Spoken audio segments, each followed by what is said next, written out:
La prehistoria es el periodo más largo de toda la historia del arte y en sí de la humanidad. ¿Por qué se le llama prehistoria? El humano era analfabeta, no contaba con un sistema de escritura ni medios de comunicación que permitieran documentar o dejar testimonio de su vida en la Tierra. ¿Cómo es entonces que se tiene registro de este periodo? ¿Cómo pudo el hombre sobrevivir, comunicarse, crecer y aprender estando en un periodo tan austero, precario y climáticamente difícil? Es gracias a las primeras manifestaciones artísticas que podemos tratar de aclarar todas aquellas dudas. Son fundamentales en el camino evolutivo humano, ya que la creación es una cualidad que diferencia al Homo sapiens de cualquier otro animal. En este video daremos un recorrido por la prehistoria e iremos ilustrando la evolución del humano a través del arte. Esto es La Esfera Dorada. ¡Comenzamos! Este gran periodo se divide en dos partes, La Edad de Piedra y la Edad de los Metales, que a su vez se subdividen.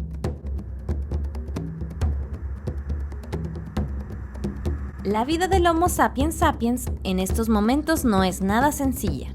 El clima es muy frío debido a la última glaciación Born, llamada también Era de Hielo. La recolección de frutos silvestres y la caza se convirtieron en los únicos medios de supervivencia, y al no encontrarlo en un lugar tenían que emigrar a otro, por lo que el humano era un nómada en busca de alimento y resguardo. Gracias a estas condiciones es que aparecen las primeras manifestaciones artísticas del ser humano, figurillas de culto a la fertilidad, tanto de la naturaleza como de la propia humanidad, y representaciones de caza con un fuerte carácter mágico-religioso. El arte paleolítico se remonta desde el año 30.000 a.C., aunque hay vestigios que datan de más de 2 millones de años. y esta etapa culmina en el año 10.000 a.C.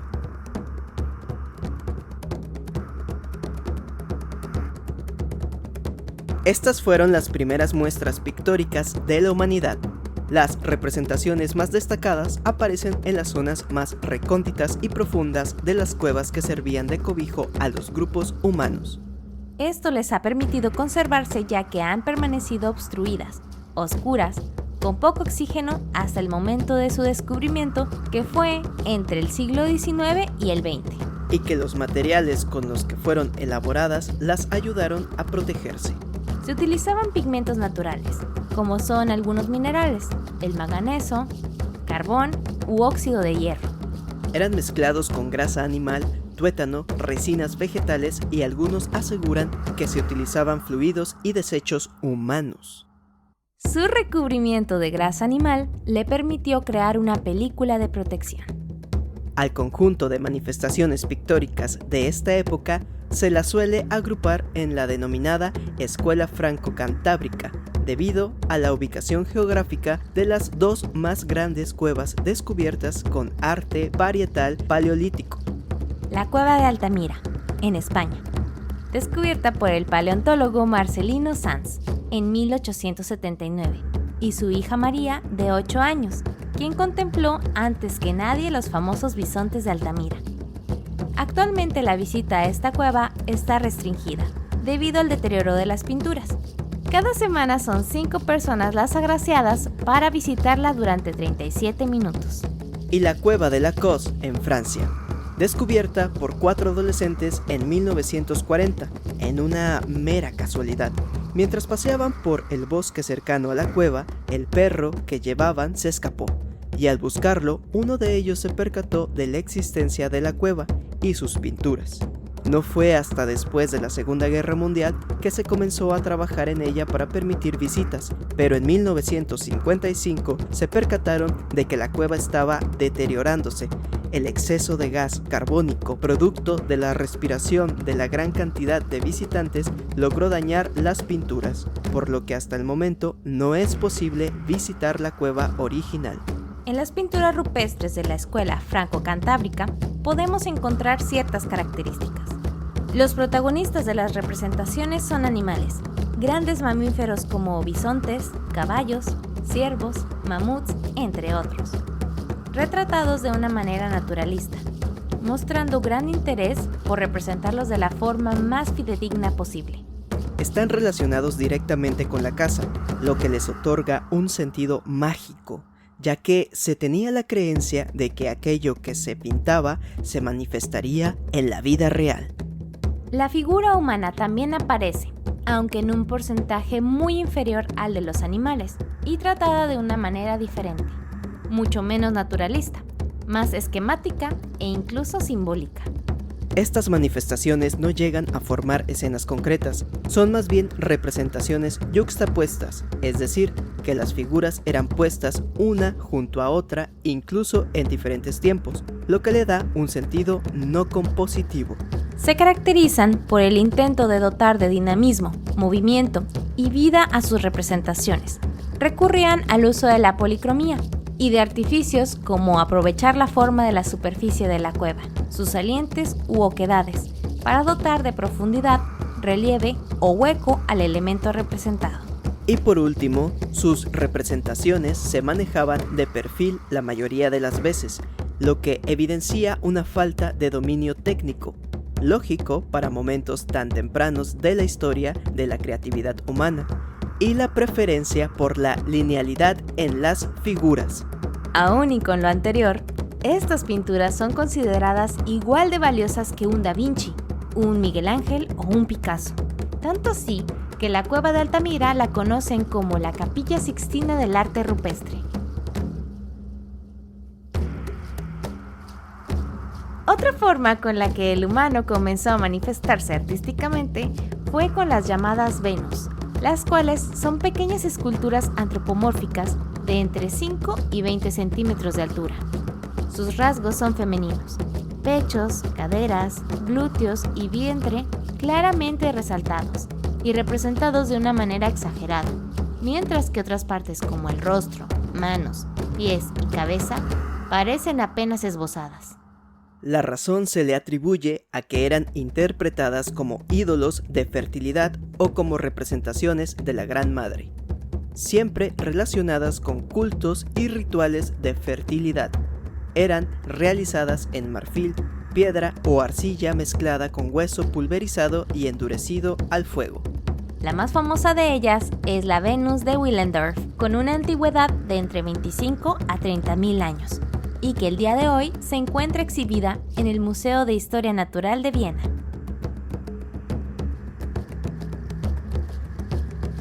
Esta etapa, que duró de 10.000 a 7.000 a.C., tuvo condiciones medioambientales más propicias para la vida. El humano seguía siendo cazador y recolector, pero se acercaba poco a poco al sedentarismo y a la autosuficiencia alimentaria. La pintura no tuvo cambios muy bruscos, aunque sí fueron significativos. A estas manifestaciones de la etapa mesolítica se le llamará Escuela Levantina.